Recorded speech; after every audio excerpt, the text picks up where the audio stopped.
Bab 14. Coklat panas paling pas di saat dingin seperti ini. Kevin membelikan Ayumi coklat panas di salah satu kafe yang ada di dekat halte. Hamshanida, ucap Ayumi dalam bahasa Korea yang terdengar kaku dan aneh karena aksen pengucapannya.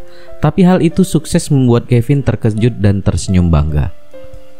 Setelah selama ini aku mengajarimu bahasa Korea, hanya itu saja yang bisa kau ucapkan, ujar Kevin sambil tersenyum di balik gelas plastik yang berisi kopi americanonya. Mereka melanjutkan berjalan kaki menuju apartemen gadis itu dengan gelas hangat di tangan masing-masing. Setidaknya dapat sedikit mengurangi rasa dingin akibat hujan salju yang baru saja reda.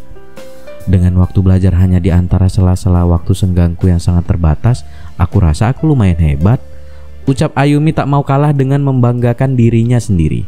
Akhir-akhir ini memang gadis itu sedang giat-giatnya belajar bahasa Korea. Kevin yang menjadi guru pribadinya. Di saat senggang ia akan menonton drama Korea atau reality show yang telah ia download sebelumnya. List lagu di iPod miliknya pun mulai diisi beberapa lagu Korea yang kebanyakan adalah soundtrack dari drama yang ia tonton. Eric tidak mengetahui kegiatan kekasihnya itu. Ia ingin memberikan kejutan kepada pria yang 1 minggu terakhir ini mengisi hari-harinya.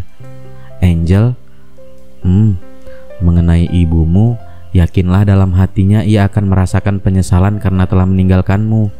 Seorang ibu tetaplah seorang ibu yang telah berjuang, bertarung dengan nyawa ketika melahirkanmu. Semua pasti ada alasannya. Ayumi masih terdiam mendengarkan ucapan Kevin. Mereka berjalan dengan santai dan sesekali menikmati minuman hangat yang ada dalam genggaman masing-masing. Bukankah suaminya mengatakan kalau ia orang baik? Dan aku percaya itu.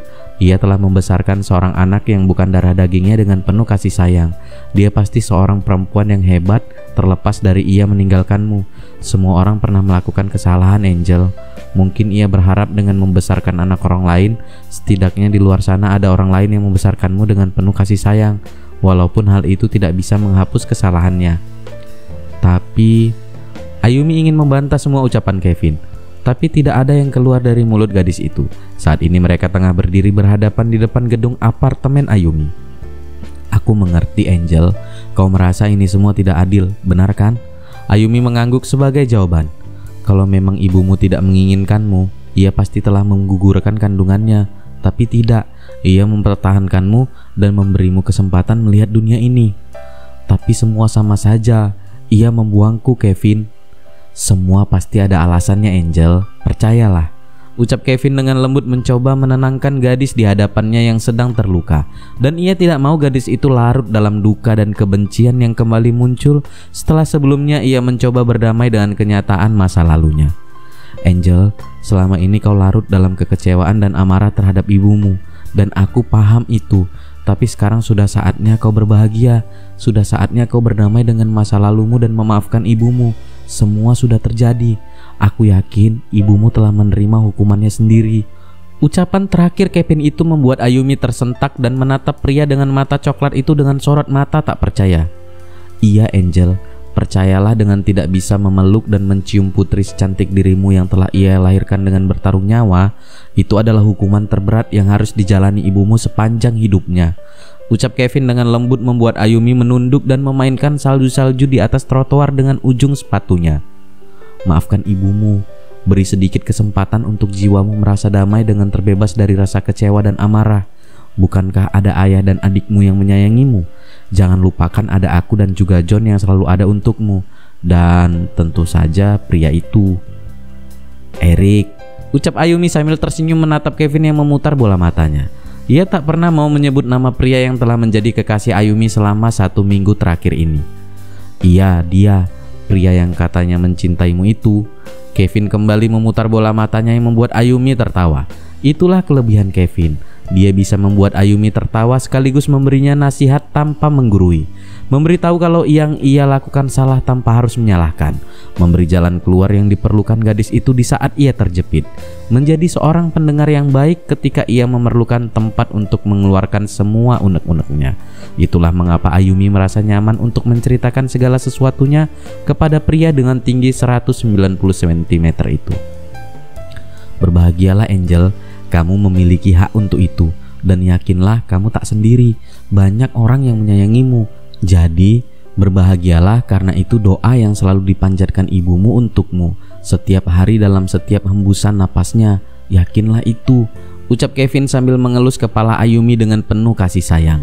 Gadis itu hanya diam membisu mencerna semua perkataan Kevin, dan ia menyadari semua yang diucapkannya itu adalah benar adanya. Sudah waktunya ia berdamai dengan segala yang membelenggu diri, dan sudah waktunya ia untuk berbahagia. Ayumi menatap Kevin ketika mendengar pria di hadapannya itu berdecak kesal.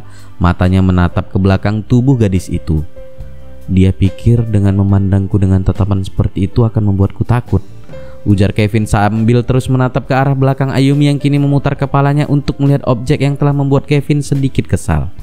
Ayumi tersenyum ketika melihat Erik tengah berdiri tidak jauh dari mereka dengan memasukkan tangannya ke dalam saku jaketnya. Dengan pandang tajam menatap mata mereka berdua.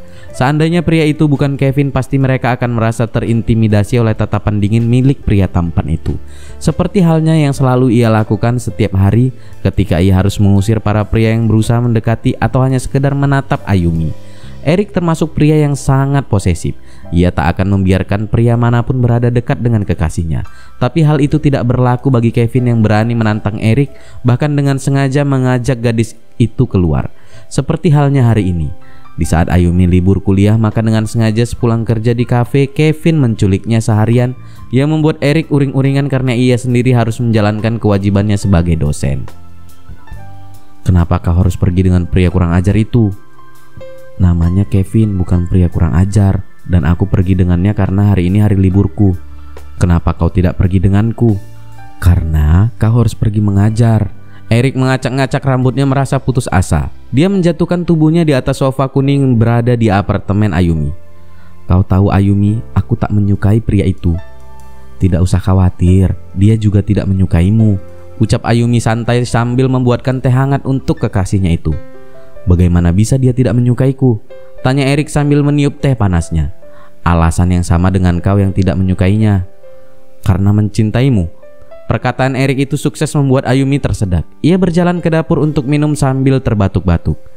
Lagi-lagi kau berbicara yang tidak-tidak, ucap Ayumi setelah dia menghabiskan satu gelas air mineral untuk meredakan tenggorokannya. Aku tidak menyukai semua pria yang berusaha mendekatimu karena aku mencintaimu. Bukankah kau bilang dia tidak menyukaiku karena alasan yang sama? Kau salah, Erik. Dia tidak mencintaiku sebagai seorang wanita, tapi ia menyayangiku seperti seorang adik, sama seperti aku yang menyayanginya seperti seorang kakak. Apa kau yakin dia merasakan hal yang sama sepertimu? Erik menatap Ayumi dengan ekspresi dingin ciri khasnya. Ayumi terdiam beberapa saat sebelum akhirnya ia mengangguk dengan sangat yakin. Iya, aku percaya padanya. Erik mengangkat alis matanya mendengar jawaban Ayumi yang terdengar begitu yakin. Aku seorang pria dan aku tahu bagaimana seorang pria menatap wanita yang dicintainya, dan dia menatapmu dengan pandang itu. Ayumi terbelalak mendengar ucapan Erik, tapi setelah beberapa saat ia tertawa menyadari betapa tidak masuk akalnya perkataan pria itu. Betul kan? Tidak mungkin Kevin mencintainya. Itu tidak mungkin, Erik. Percayalah padaku, dia tidak seperti itu, ucap Ayumi dengan keras kepala yang membuat Erik hanya bisa membuang napas panjang. Tidak bisakah kau jangan pergi dengannya lagi? Aku tidak suka melihatmu dengan pria lain. Erik mengambil remote televisi dan mulai mengganti-ganti salurannya. Ayumi hanya bisa mengangkat alis matanya mendengarkan ucapan pria yang kini tengah asik nonton acara olahraga. Erik, apa kau tidak mempercayaiku? Tanya Ayumi sambil duduk di samping kekasihnya yang masih fokus menatap televisi. Tentu saja aku mempercayaimu, tapi aku tak percaya dengan para prianya, ucap Erik santai sambil menyenderkan badannya di atas senderan sofa. Ayumi tersenyum mendengar ucapan pria itu. Ia mengambil boneka minion ukuran besar hadiah dari Erik lalu memeluknya kemudian ikut bersandar di atas sofa. Itu yang penting, kau hanya perlu percaya padaku. Tidak peduli aku pergi dengan siapa, yang perlu kau ingat adalah aku tak akan mengkhianatimu, ucap Ayumi sambil menatap Erik lembut dan membuat pria itu balik menatapnya sambil tersenyum. Perlahan tangannya terulur untuk mengelus rambut hitam milik gadis itu. Kau janji tidak akan mengkhianatiku? Aku janji. Bagaimana denganmu? Apa kau akan mengkhianatiku? Erik tersenyum sebelum akhirnya menjawab pertanyaan Ayumi. Setelah aku bersusah payah menjauhkan semua pria yang mendekatimu, apa kau pikir aku akan melakukan tindakan bodoh itu? Ayumi mengangkat bahunya sebagai jawaban yang membuat Erik kembali tersenyum dan tangannya kembali mengelus-elus rambut gadis itu. Beberapa hari ketika kau menghindariku itu sudah seperti neraka untukku, dan aku tak mau merasakan itu untuk kedua kalinya.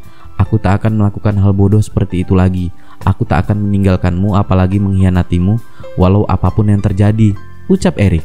Matanya menatap Ayumi dengan penuh kasih sayang yang membuat pipi gadis itu memerah. Untuk beberapa saat mereka hanya saling pandang. Erik mulai salah fokus ketika melihat bibir Ayumi yang merah ranum. Jantungnya berdetak kencang. Perlahan ia mendekatkan kepalanya dengan kepala Ayumi yang kini terlihat terbelalak. Dadanya semakin bergemuruh seiring jarak di antara mereka yang semakin dekat. Mata tajam Erik menatap bibir kekasihnya yang hanya berjarak beberapa senti saja. Ia bisa melihat bibir kekasihnya sedikit membuka.